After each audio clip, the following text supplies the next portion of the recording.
At Publicis Sapient, Diversity, equity, and inclusion is our culture and strategy. and not just the right thing to do.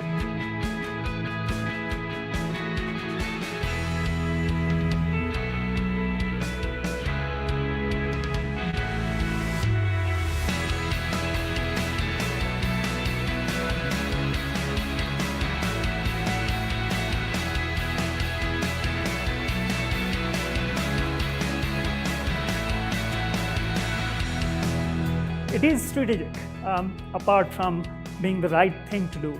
I feel great that we have spread the word on how important this is to us. I personally took some time to understand what equity means and what it meant to be equitable. It's a personal journey, and I'm glad that Publicis Sapient India inspired me to take this journey. To my mind, being inclusive at workplace, it should come naturally, though in reality, it seldom does. At Publicis Sapient, we make it a point to talk about how our colleagues need to be treated, how we are serious about having equitable opportunities. I'm confident that if I needed any support at some time, I'm in a safe place to ask for it and get it from my colleagues without any fear.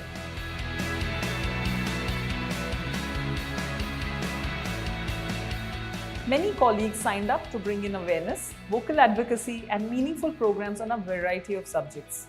We have efforts on inclusion and career advancement of women, LGBTQI folks, people with disabilities, caregivers, creating awareness and resource material on mental health, and making generational diversity a winning combination. The leadership cheered for us throughout, and all of this makes it my ikigai. I've led women career advancement efforts for some years now. Hackathon in specifically is our pride. It's an aspirational flagship hackathon event where every team is led by a woman. These women are role models. I have enjoyed learning from each one of these efforts and people. We have a sponsorship program also for our women leaders. We encourage people to be courageous and to thrive at work. Last year, I was part of Transformational Leadership Program, where I met people from the trans community, heard their stories, spent an entire day doing different activities with them. I've attended more Pride sessions because it touched me, and I continue to mentor people from the community. I decided that I have to do what I can to provide the community a safe and dignified place in society and in our workplace. Over the years, we have been deciphering the meaning of being a true ally. A true ally is someone who visibly supports a cause. We spoke about a variety of programs through our BRGs, be it sessions on pride, accessibility trainings to support people with disabilities, brave space conversations on domestic violence, or rigorous focus on mental health. It has been a personal journey, and I feel inspired. So I'm a technologist with Publicis Sapient for many years, and I have been challenged multiple times in the organization to do greater things. And I lead the initiative for persons with disabilities inclusion with my colleagues. And this year we have done sign language classes where I got to learn a lot. And we are also doing accessibility hackathon, and we are also reaching out to campuses to hire persons with disabilities. Leading hiring of diverse talent has become one of the most visible efforts for Publicis Sapient.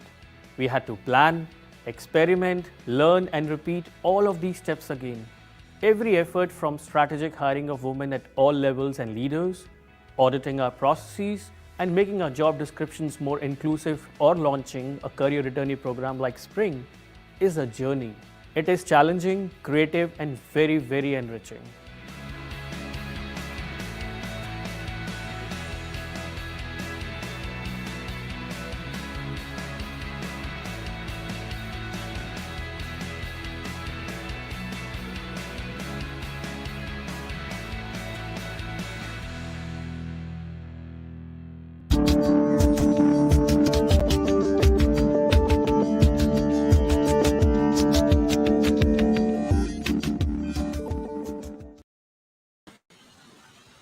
Good evening and welcome to the 5th Out and Loud Pune International Queer Film Festival's panel discussion. I am Manveen Kaur, your moderator for this evening. And this panel discussion is themed India on OTT, Windows to the Closet. To start with, I hope you all are safe at home and following all precautions. I also hope that people on the western coast of the country are safe in their homes from the cyclonic conditions in the area. We pray that you stay strong in these tough times. There is no doubt that India is currently the fastest growing OTT market, with the pandemic conditions prevailing for over a year now. In fact, in just the next 4 years, this market is expected to garner approximately 2.9 billion worth of revenue, well more considering the pandemic. Today, we shall discuss this rapid sprint towards digitization, its implications on dynamic and radical content, and its future in a quickly changing India with diverse and skilled filmmakers and content curators. Without further ado, I would like to introduce our panelists for the evening. We first have Mihir Lele, Director of Out of Syllabus Gender Identity, a graduate in animation film design from the National Institute of Design, Ahmedabad. Mihir joined AIB, India's biggest YouTube comedy channel of the time, in 2013 as their design lead and has since worked on all sketches and events produced under their banner. In 2017, he went on to pursue independent projects as a design head and animation and screenplay director with various companies, including Amazon Prime Video, Netflix India, Cred, and YouTube, among others. Mihir, I'm so happy to have you with us today. Glad to be here. Thank you so much for having me.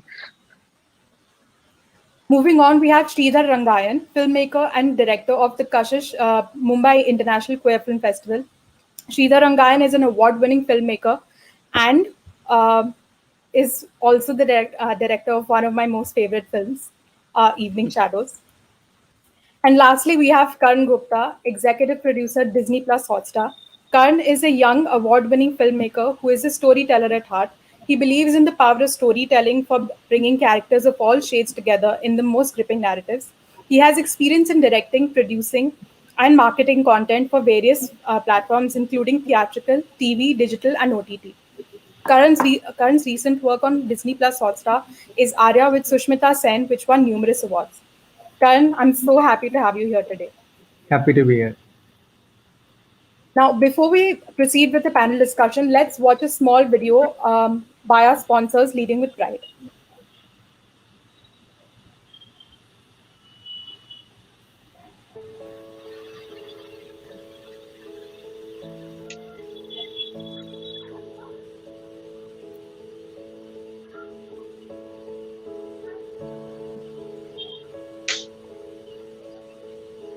My nudge to join Leading with Pride was primarily, I think, because of two things. One, identifying as queer and having this experience always being used as a disadvantage. I was very curious to see how something like this can be used for a leadership development program. And I think the second thing that really stood out for me was leading with part of your own story. I discovered Out and Loud Pune International Queer Film Festival and Leading with Pride, which was, I think, the most amazing experience that I've ever had in my life. I think they were the biggest game changers for me. So mostly for me, what happened was I was engaging with Teach for India's ERG, and I was just researching and came across Lead with Pride. And second, it was, as at TFI, we mostly, like, our entire fellowship model is centered around leadership. In a way, like, I could see a lot of changes in me, but in terms of how it aligned with my queer identity and who I am, I couldn't really see that. And I genuinely considered leaving the education sector as a whole. It really felt like heartbreaking. Hence, I was like, okay, I need to, like, figure out how does that translate through my queer identity. The entire world and even the cis heteronormative world has dehumanized us in, like, a lot of ways. And it is like a sense of oppression. And for us to, get out of that oppression, we can't really fit into the binary world.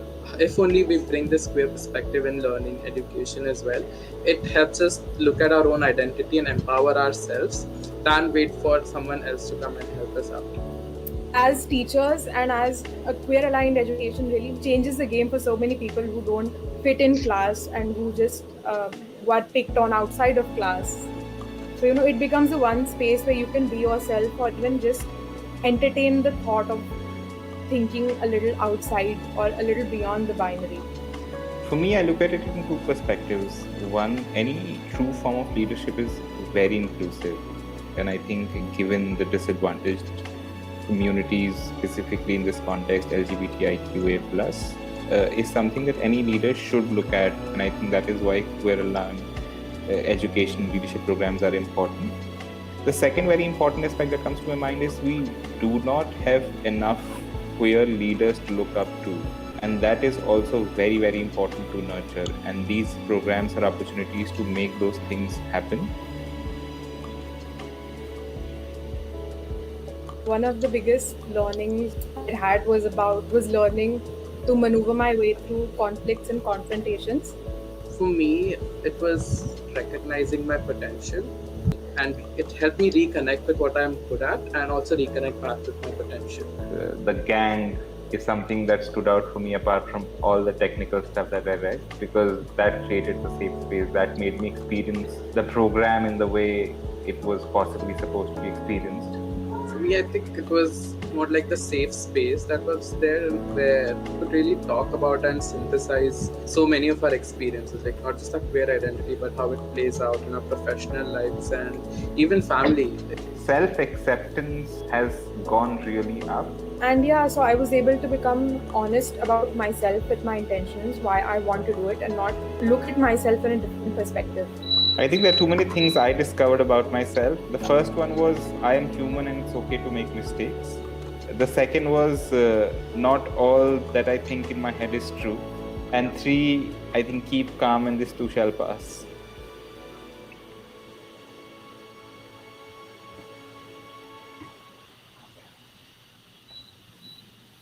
All right, that was our sponsors, Leading with Pride. Without further ado, I think we'll move on to our first question. Is there a relationship between short films and small screens? Many relied on YouTube for it, but now we are looking at our OTTs also adapting to short films. Is this a relationship that is more personal and the best for like a quick view? Do you want to go first? Anybody can go ahead. So see, YouTube, I think it was one of the first platforms which gave us, the filmmakers and everybody, a platform to make digital content, right? Before that, we really didn't have any a platform which can give you a free platform, actually. Like you can make anything you want and you can put it out there, and it was instant gratification, right? You had that comment box, so people can comment what they felt about it, and people started feeling a validation of what they made. But why now today OTT is there, and I think with YouTube the problem for content creator was, I think, the revenue model. It was ad based revenue model, and you only got a percentage of profit of the ads, that ad revenue that the platform made, right? So eventually people started moving to OTT, and OTT gives you it's a platform where you make quality content, and the subscription model is there for your OTT, and it's not an ad-based model. So what happens with OTT is, when a filmmaker is making content and putting it on OTT, it gets monetized much better, right? So there's a better way to make content on OTT, and yeah, I think short films on OTT now. See, short film as of now for OTT platforms, for the curators, it's not something that is monetized well as of now as we speak. There's a future to it, but as of now, it's a laid back content. It's a content for the retainers, right? Like when we make a web show or a film, which is a high quality content, we get subscribers via that. And when we have subscribers to our platform, once they have watched that piece of content, what do we give them? So for them to keep watching something on the platform, we have to feed them content. That's why short film comes into the picture. And I think for the content makers, it's a great thing to do, make content for OTT. I mean, like, I can say it's the best thing right now. Couple of years more, I think we'll see boom in this. But as of now, I think it's the best thing to do for filmmakers. All right, Yeah, thank you. Sorry, go ahead. Rida. Go ahead, No, Mia, please please go go ahead. No, I think Go sorry. ahead. Sorry. All right, Mihir, how about we start Yeah. with you? No, sure. So I have a slightly different viewpoint from what Karan said. So I'll just chip in a little bit. What I think is, in terms of like what story you're kind of trying to tell, or what your intention with putting out that short film is, I think it depends on where you should put it at the end of it. But basically, if for me personally, I think YouTube or any kind of social media platform that you personally own is the purest form of like the most undiluted form of storytelling that you can put your story out with. So for me, I think that is the best platform if I want to tell my story honestly in the purest form of it. But if say my intention is to monetize my film, is to sell it to a OTT platform with the idea of making profits, etc., then an OTT is a great, like it's come up to be a great platform right now where, and it's so super accessible as well, like with the kind of people like looking for content, and like even the OTTs reaching out to creators to make that kind of content happen. I think it's a great platform, but I think it truly depends on how, what the intention behind making that film is. So that was just a little bit of like a little different viewpoint from what Karan said about monetizing the content. All right. Yeah. So Sridhar? basically, I agree with both of you. Like, I mean, short film is a genre by itself. It cannot be compared to feature films. I mean, the whole formatting of a short film is very different. The storytelling it has to be done in just 10 minutes. So it's a very different kind of format. And at Kashish, we have been programming a whole host of short films. I mean, our main programming is like 30 feature films and 100 short films or 120 short films, because they tell a story in a brief span of time, and they come with no baggage. There's no mega stars or any kind of they don't even expect their films to sell or be monetized. They just make the film from the pure heart. So we have seen a lot of layered kind of content in short films, basically focused on LGBTQ content. They're more diverse stories. It's not really the mainstream format. So the stories are more honest and more, I would say, depicting the diversity of LGBTQ content. Whether you can have a film about asexuality, which you'll never see in the mainstream space ever, or intersex, or non-binary. So these are emerging identities which you'll never see in the mainstream. Short films really focus on that. Now, coming to monetization, I feel that like what Mihir said was like the purest form is you put it on own social media. But the point is your social media is just restricted to your own followers, which may not be very huge, So I would really think the short films to go on a mainstream OTT platform like Disney Hotstar or Z5 or something, so that it reaches a larger audience. Of course, it all comes with a baggage. Even the platforms do not accept each and every short film being made. They curate the content. So it's going to be, there are gateways. So it's going to be difficult for filmmakers to cross those gateways and have the films on the platform. And especially for queer films, it's been a challenge. We have tried to pitch LGBTQ films to OTT channels, and we have not been successful. Very few films have made it to the big OTT platforms, mainly feature films. But even then, it's really tough to send LGBTQ to an OTT platform, especially the bigger players. I'm not talking about the smaller players, but the bigger players. It's really difficult. And also, I think one of the things I think we can talk about it later, but like, are OTT platform promoting LGBTQ content creators? That's something we need to really discuss, or are they just taking on mainstream content makers who are making LGBTQ focused films with big stars or big directors? I mean, we need to really think about that. We can discuss it later. But I just see OTT as a big boon, basically, to short film, because you can put it out there in whatever format, paid, unpaid, and it can reach your audiences. Yeah. So to answer Sridhar, I can't reveal officially much about it, but soon you will see a lot of programs coming in where we'll celebrate queer filmmakers and short filmmakers. Thank you. That's awesome. Yeah, that sounds wonderful. So, moving on to our second question, what do you think is the difference of feelings that one has while watching content on the big screen versus the small screen? Has it been a change of perception and mindsets? I think especially with what's been happening right now with the pandemic and the lockdown, I don't think there's an option but to enjoy everything on the smaller screen. So I think people have sort of gotten used to it. It's sort of an escape for them when you're sitting at home watching something to come up every Friday on your smaller screen also. So I think that sort of bar has been broken because there is no option right now but to enjoy everything on the smaller screen. But yes, one obviously misses it's more about the experience than just the film. When you go to a theater, when you go to a bigger screen, it's everything, right? Like it's the popcorn, it's the seating in the trailers, all of that stuff. Obviously, one misses, and one has gotten used to sitting at home and watching it for the enjoying the content on the smaller screen, which is great right now for everyone who can has access to it. But I think yes, definitely there's like a in terms of like a larger experience in a big movie theater.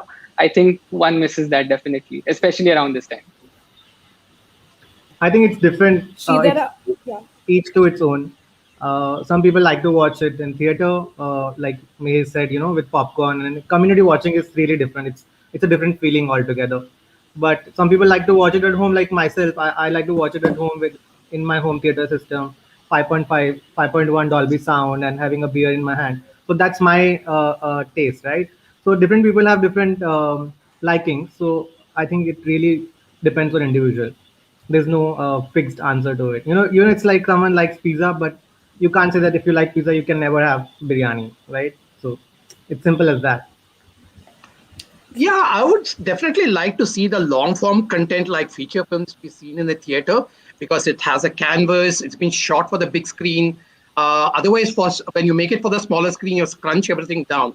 Your production values will scrunch it down. You want to make it quicker, and you don't have to make this big production design. Though, of course, a lot of the good OTT web series are done with great production value, but you still scrunch it down. You don't have the big canvas of a feature film. But I would say that, OTT is definitely today's need because of the pandemic, obviously, as we have all discussed.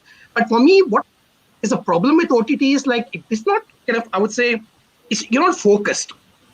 In a feature film, when you just focus, you drown yourself in the surrounding and the environment for 1.5 hours, 2 hours, and you soak it in. You take in the messages which the film is giving or not giving, and you kind of live in that world.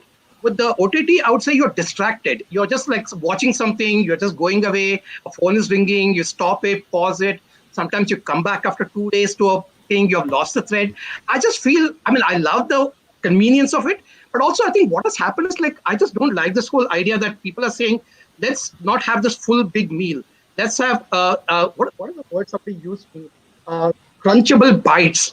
I think something like that, less crunchable bites. So they just want to see this short films. That's it. They just want to, or even if they want to see a bigger series, they just want to see for 20 minutes and get away.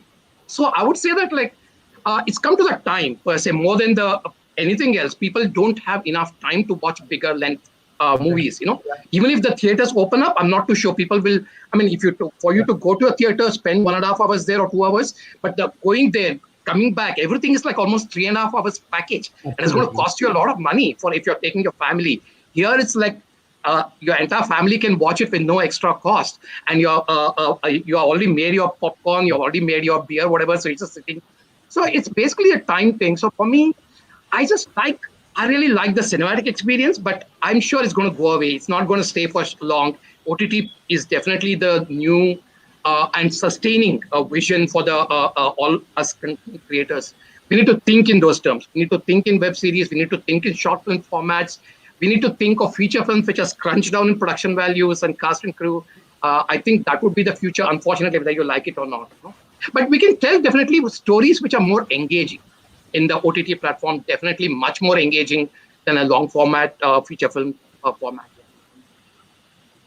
Yeah. I also think it's an attention Sridhar, span thing, like what Sridhar said. I think I'll just expand on that. I think even in terms of how he said that a lot of people have the ability to change whenever they want, watch it for 20 minutes and then switch off again. I think it has a lot to do with the attention span that people have nowadays also. If you're given the convenience of not watching something immediately, or you don't have to spend that 1.5 hours in the theater, watch everything, give that undivided attention to something, and you can choose to tune out, then I think people are anyways doing that on social media. I think this is just one more array where they can do that as well. So it has a lot to do with that also. That's the beauty of OTT, right? It gives you the option to watch what you want and when you want, the convenience. Also, for filmmakers, I think it's more challenging. Like in a film, you have got them, they have paid for it, and they're sitting there for 1.5 hours or 2 hours, and they have to watch it. Right, but on OTT, the first 10 minutes, the data says that the first 10 minutes are so critical that if they don't like your content that you're making, they will switch. So for you, it's in fact even more challenging, and you have to make the content so powerful that they watch it. So I think, yeah, that's the beauty of OTT. But Karan, that also kind of, I would say, defeats the purpose of a lot of content creators who do not subscribe to the television format of TRP ratings. You need to make your point in the first 5 minutes, and you have to Yeah, make your next point in the next 10 minutes. I just yeah, feel that, like, I mean, that's also defeats the purpose for the content creators. I totally agree that you need to yeah, be hooked on. But for me, then you're only going for fast-paced storytelling. You're going for, I would say, be more dramatic in the first 5 minutes. You're not yeah. letting audiences soak in the whole milieu and getting But I into the think, skin of yeah. the characters.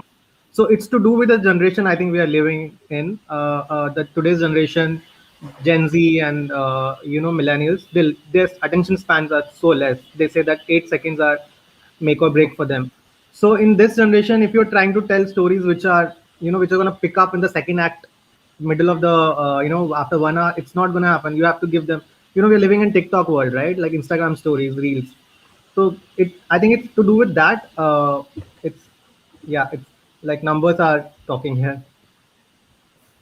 All But right. that So also means now that this you are is losing out on a traditional form of storytelling where you Definitely have not. a Definitely not. story. Yeah. You're laying out a story in like 2 hours, 3 hours. You're taking your time to tell something at your own pace in a way Yeah. that you want to, but you're adhering to some numbers and some like attention, like catching the attention of people, and hence you revolve your story around like you turn it in a way that will catch the attention and not tell it in its most honest form, basically. So that is also I like a, yeah. I mean, sorry, yeah, I Now, was saying. all right. So that's fine. So this one is for Sridhar. Sridhar, I think this is kind of a we've covered most of the content in the last question, but this is specifically for film festivals. So with Kashish Queer Film Festival going from big screen to small screen, what are the qualitative differences you've seen in terms of the content and submissions you get, and even with regard to viewership? So, you're talking about going online last year and this year for Kashish, if you mean Yes, that. yes. Basically, going online was a big challenge for us last year because it was announced too suddenly and the pandemic was on us and we just had to make the decision. So this time we are much more prepared. But definitely, I would say, Kashish basically didn't lost out a lot of the viewership which would have come, audiences would come to Kashish just to have the community experience of watching films together in a big theater. And not just watching films, but experiencing a film festival, meeting people. Those were the things which were prominently for a lot of people. But for did I lose you per se? No, Oh, you're yeah, I'm on the there. Okay, main sorry. screen. Okay, okay. So I was just like, the people who lost, didn't come to the online film festival. The people who came to Kashish mainly because of the community experience, meeting people, networking, and also just enjoying one or two films.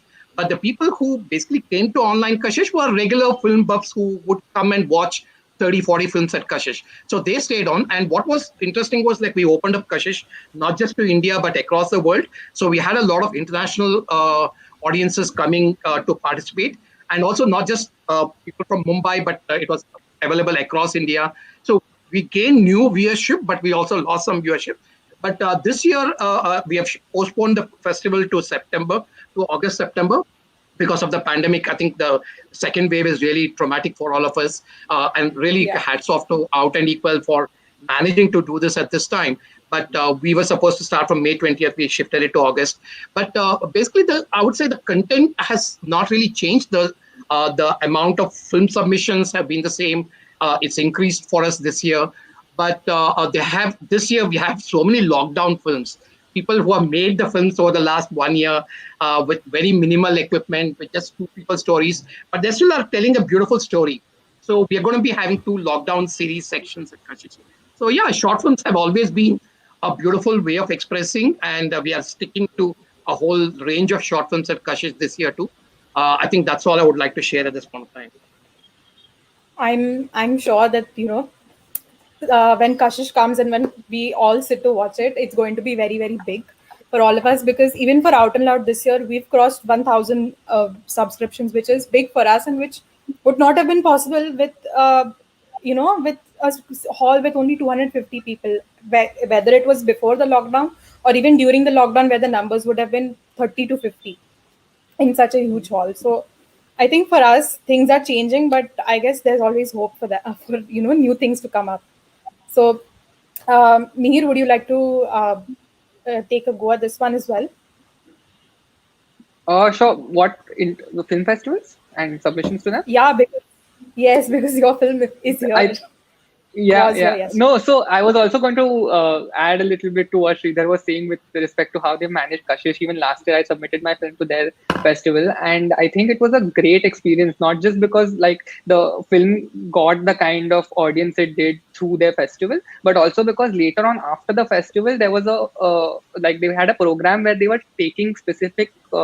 Films like short films to various places for like corporate events or for like a audience that is away from the regular people who come to their festival. So I think that was a great initiative because even like a short film like mine, which was an animated short film about gender identity, made its way to like an audience that otherwise would never come to to watch it on YouTube or something like that. So I think they did a great job just generally taking the short film to places, and I was very happy with the response that I got even through the festival and after that. Like, so for me, it was like definitely like I'm looking forward to the next edition of Kashish anyway. So congratulations to Sridhar on that. And yeah, so even otherwise, I think like people like there's this activist called Mr. Harish Iyer who saw the short film that I had submitted to Kashish and like later on also at other places, and he took that short film and he took it to like schools and smaller places like smaller rural places in India, and he showed that to kids and explained, had a discussion about the film. Like basically the topic was gender identity, so which is not taught in many schools or discussed that openly. So I think he did a great job of just taking that film like to places, and this was only possible because it made its way to festivals and there was that kind of reach that happened. So I got response that I had never expected. So I think festivals are doing a great job during the pandemic as well, like just making sure that this is happening. People have something to look forward to, getting new stories out there. So all in all, like hats off to you guys to manage this during a time like this. Thank you so much. We'll move on to our next question. As filmmakers and OTT content creators, is there a lot of financial discernment that is involved when content is aimed for the big screen compared to when it is made for OTTs? Karan, how about we start with you on this one? Yeah, I think at this stage where OTT is growing, OTTs are doing their best to get the best filmmakers on their platform. So I think in terms of monies involved in producing those content, I think it's at par with the industry, and there's no discrepancies in that. I think a series or a film on OTT is budgeted as equal or not less than a feature theatrical release. So yeah, at this point, I think it's as much as a film will get on a theater, and sometimes even more. All right. So All just to right. add to what Karan said, like basically, like I mean, now I've basically been making films which very low budget. So basically, we never thought of a theatrical release for our films. Though we tried for each of my films, I did try the theatrical release route, but it never made it because some of the films got a certificate, and my latest film, Evening Shadows, got a US certificate. But when I went to a theatrical release, they said you don't have a big stars. But finally, when it released on Netflix, it was a big boon for us because Netflix reached across the world, and a film like Evening Shadows went across, and people have been watching it even today and just commenting, sending me feedback, and not just the parents of LGBTQ persons or LGBTQ community, but general audiences, parents of all shades and hues have been watching Evening Shadows, and for me that has been a huge thing. So not just revenue as such, what the OTT platform pays me, but the reach of an OTT platform is immense. Like having a broadcast on television would be equivalent, but this more sustainable because it's available. I mean, the Netflix has leased my film for 5 years, so it's available for 5 years across the world for people to watch it anytime. And that is like a beauty of OTT platform, that even feature films have a larger shelf life.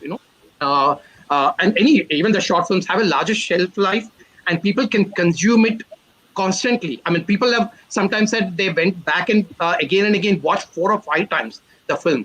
So that would have never happened to a feature film which has been released in theaters. Sometimes it just has a small release, gets forgotten, goes to a backend. So OTT platforms are definitely a boon. But again, OTT platforms are very, very, as I said earlier also, are very picky and choosy about what they're going to be showing. Obviously, they have a certain statistics and demographics of their audiences. But I wish they would expand that statistics and demographics to include more LGBTQ focused films. We have been trying to pitch many films and we have not been successful in some of the pitching we have been doing. And I just hope that like there are more avenues, and I'm sure there's consumers for LGBTQ films. So what happens is like if you take this film like Gili Pucci, which is part of a Ajib Dastans, which is a anthology of 4 films.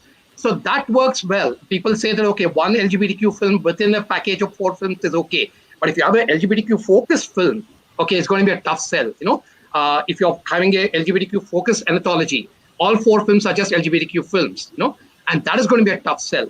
And also, as I said, still the OTT platforms are not gone beyond the syndrome of the big stars. They've created their own stars. The OTT platforms have forgotten the bigger stars, but they've created their own stars.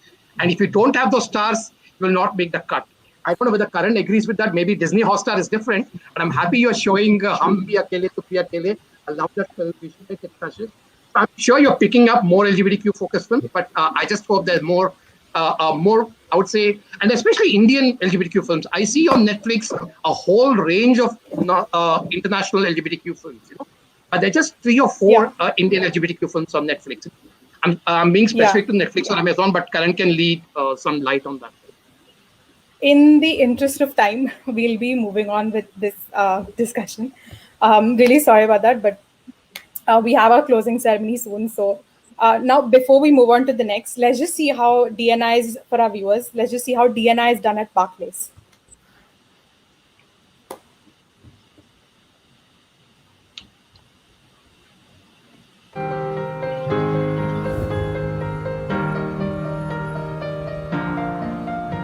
What does it mean to be Barclays? What is our role in society? What do we believe to be right? How do we get things done?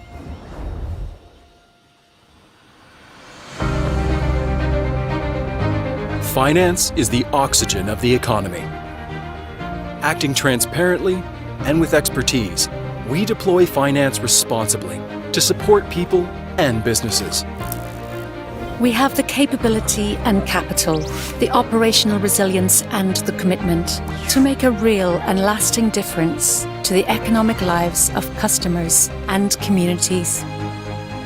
This is as true today as it was when our bank was founded over 330 years ago. Acting with empathy and integrity, we aim to be a leader in the profession of banking and to engender trust amongst our key stakeholders. We understand the power of building a supportive and inclusive culture for everybody, knowing that we make a bigger difference when we pull together as one team. We operate with energy and imagination, championing innovation and sustainability to make a positive and enduring difference, to take pride in leaving things better than we found them. New ideas and technologies can help customers and communities to unlock opportunities. Our success is judged not only by commercial performance, but also by our contribution to society and how we act responsibly for the common good and the long term, because these outcomes are mutually dependent. We are at our best when our clients, customers, communities, and colleagues all progress.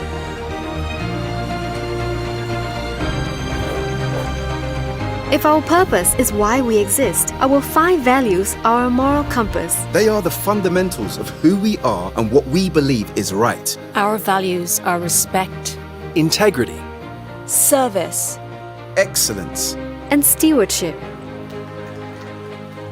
Barclays people have a Barclays mindset. It's how we get things done. Empower, trust and support each other to deliver. Make decisions with those closest to the topic. Include diverse perspectives. Celebrate success and learn from failure. challenge, question whether things can be done better. Use insights based on data to inform decisions. Be curious about how we can adapt and improve. Speak up and be open to alternative viewpoints. Drive. Focus on outcomes. Deliver with pace. Be passionate and ambitious about what we do. Take personal responsibility. Actively build collaborative relationships to get things done. Our success as a bank cannot be separated from our culture, and the power of who we are is greatest when we are bound together by a common purpose, shared values, and a single mindset. This is what it means to be Barclays.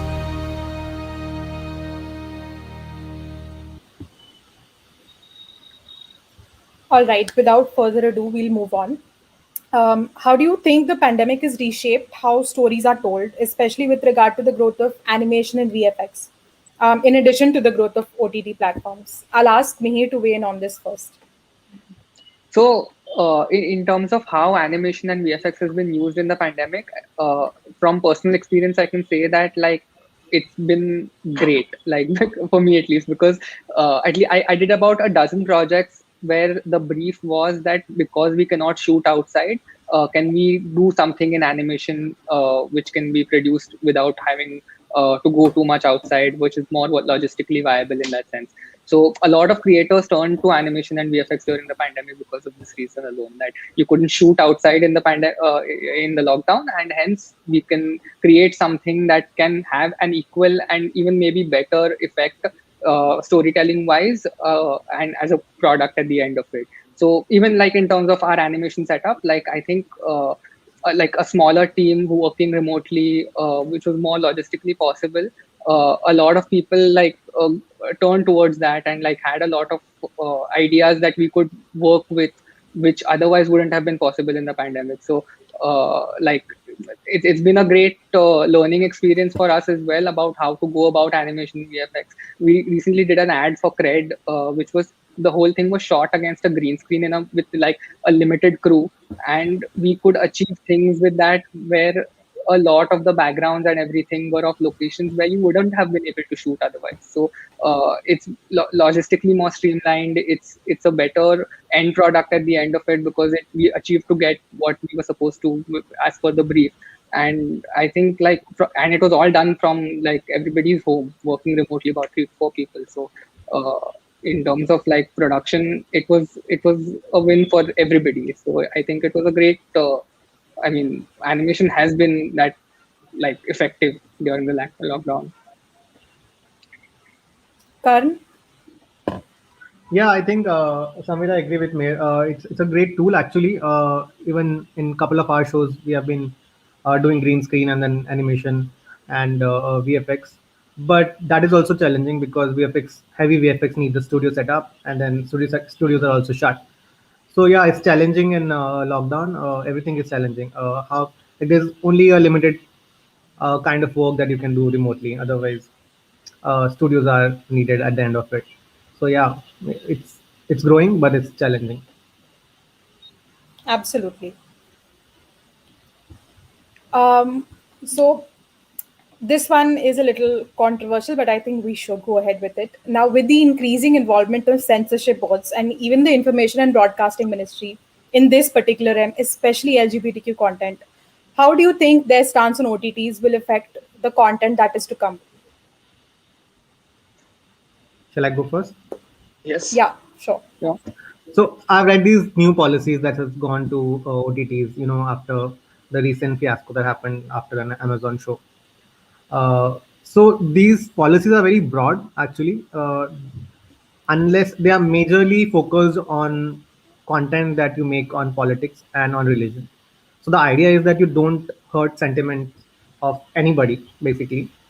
You don't take political sides and make content on party A or party B, left wing, right wing. Otherwise, and in terms of LGBT community, there's no guideline for that. So we are free to do what we want as long as it's not opposing any law per se of the country. Like, till the time Section 377 were there, this wouldn't have been possible today. Like you're seeing a lot of OTT shows.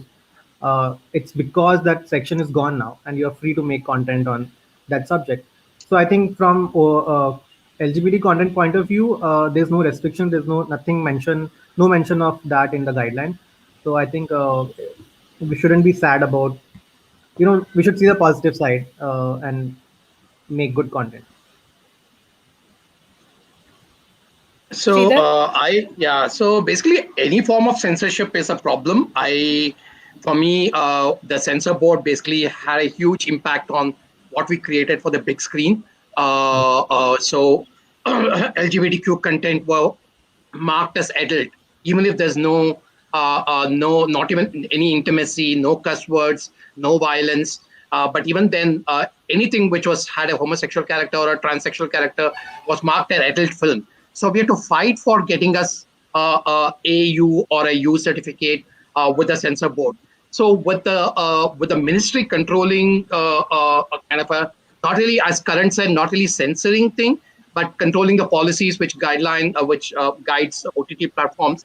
It's a matter of concern because they can pick on anything and make it contentious, saying that it's contentious. So that's my main thing, because any policies or any governance or any censorship which is vested in the hands of the government is a problem, because it's not a people's choice then. So I just hope that they use those guidelines more sensibly and they don't impose their particular radical ideas on what the OTT content creators create. And I just hope they don't kind of bear on the OTT platforms to show only content which adheres to the particular policies of the government or the particular views of the government, whatever the state or national governments.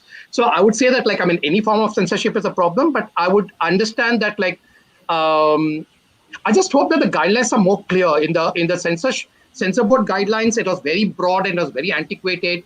It was made kind of much before, I think several decades before, and it's not been updated. I just hope that the policies of the OTT platforms are more contemporary and keep the contemporary sensibilities of the contemporary audiences in mind. That what they are looking for in the content, and that they should not censor that out per se. Yeah. I've had a lot of run-ins with the censor board, so that's a different thing altogether, because that's to do with the feature films. But I've not had any run-ins with the OTT platforms till now, because after the guidelines have come in, I've not released any film till now. Yeah. So the MIB guidelines that come for OTT is still very broad. As I said, it's not clear, and thankfully and hopefully they will not censor OTT as they did for theatrical releases. And it's to do a lot with us also, right? Like you and me are talking, but there are people out there who will oppose the content, and because of them, the policies are created. So as a viewers, we also need to understand that we should watch a content piece as a content piece only, and not not go on Twitter and troll that content, or tag a political party saying that ban this or ban that. So as a viewer also, we have a responsibility that we should understand. So I think Yeah, but what we need to really troll is homophobic content, and we are not doing that enough. We need to be really trolling. We just been very complacent. The community has been very complacent and accepting of all kinds of content which is being put out on all kinds of OTT platforms, and we've just been taking it lying down. I just think that, like, the community has to wake up and really troll and object to the content which are, I would say, discriminatory or stereotypical or violent about LGBTQ community, and we need to do that across board. I mean, I think we ourselves have not taken the responsibility. I'm myself to blame, because as a content creator, I'm playing both the sides. So I don't really, as a viewer, I don't really post anything saying that, like, this is really offensive. But I really think it's high time that the community wakes up and objects to content which is stereotypical or defamatory about a community person or community in general. Yeah. Absolutely. Mihir, your thoughts? I think in terms of, like, where my concern lies with these rules is that earlier the digital platform, any kind of OTT content, fell under the Ministry of Electronics. Now with these rules in place, everything falls under the INB ministry, which then now they can start censoring, which basically means that they're not a regulatory body anymore. They won't give out a rating just based on the content. They will start telling you what content can go and cannot go, which basically means that everything under social media is under the INB ministry. So anything that the ruling government is in opposition to, it basically doesn't make the cut. So the intent of this, the rules isn't clear as of now. So let's just hope that it's not what I'm saying, and it's smoother than what happened with Amazon basically right now. So Yeah, the crossing intent needs to be a fingers. little clearer. Yeah. Absolutely. Now, to conclude, what are your final thoughts on the relationship of OTTs and film festivals in the future? Sorry, come again. Can you repeat the question? Yeah, to conclude, what are your final thoughts on the relationship of OTTs and film festivals in the future? It's a bit okay. I mean, I don't Just see. I mean, basically, with regard yeah. to, yeah. So basically, I don't see a correlation between OTT and film festivals per se. If you're saying a lot of the film festivals are turning into OTT platforms, that's a different thing. I mean, I know that a couple of film festivals are doing pay-per-view kind of screening, whereas at Kashish, we have a whole package where people can buy the entire film festival pass. We're not selling each film. I mean, we are selling the entire film festival per se for registration at a very low cost. So that's I would say that. But I would like to have, Kashish would like to have an OTT platform, LGBTQ OTT platform by itself. Because I'll tell you what happens when we try to kind of pitch the whole. We have a collection of almost like 200, 300 films which were over the years. Kashish has been programming LGBTQ Indian films. But for us to take it to a mainstream platform would mean that these films will get relegated to the background. They will not be coming up actively as promoted material. So whereas if we have a dedicated LGBTQ platform where all these content are curated and put together, people can basically come there as a one-stop shop for watching all Indian LGBTQ content. That's a dream which Kashish hopes to have very soon. I think Out and Loud already has started a process of curating some LGBTQ content in the channel. So I don't know what the future is. Yeah. Yes. Karan, your thoughts? I have a slight different opinion. I think when we are trying to normalize something like LGBTQ community, I think it should not. I mean, like it's my personal view that there should be a platform which has all kind of stories, right? Because in a society we all live together, heterosexuals, homosexuals, all kind of people are living together. So why segregate them? Like, so my philosophy and my strategy is to make content available for all kind of people, and yeah, so that is my strategy going forward. And if you can use the word instead of normalize, use the word mainstreaming. I would prefer that. Normalizing is a bit of a very bad word to use. I'm just pointing that out. Yeah. Mihir? Yeah. No, I think more the merrier. Like if OTTs are willing to take up all kinds of content through film festivals or otherwise, it's great because you have that much more those many more options, that much more available resources for you to be able to hear out different opinions, different stories, different films.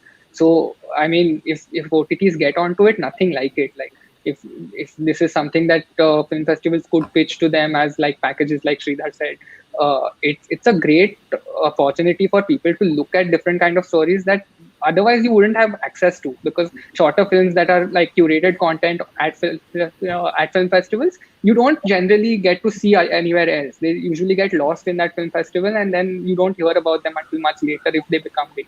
So this gives them, like, even if it's syndicated content on for a shorter period of time on film festival on OTTs, I think their shelf life, like Sridhar had pointed out earlier, also increases. So it's a great opportunity if that is feasible in the longer run. Absolutely. So I'll talk to Karan Gupta after this chat. All right. Now, before we take questions for the audience, let's watch a video by IBM. And additionally, if our viewers have any kind of questions, please post it in the comment section.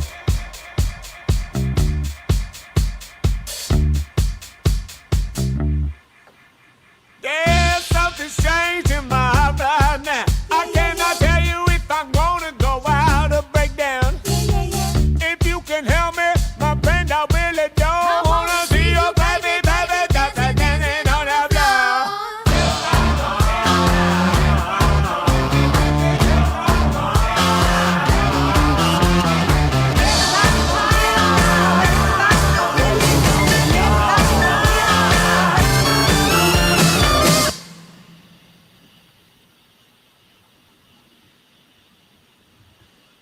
minutes. All right, I think we have a few questions coming up. If we could see some of them, please.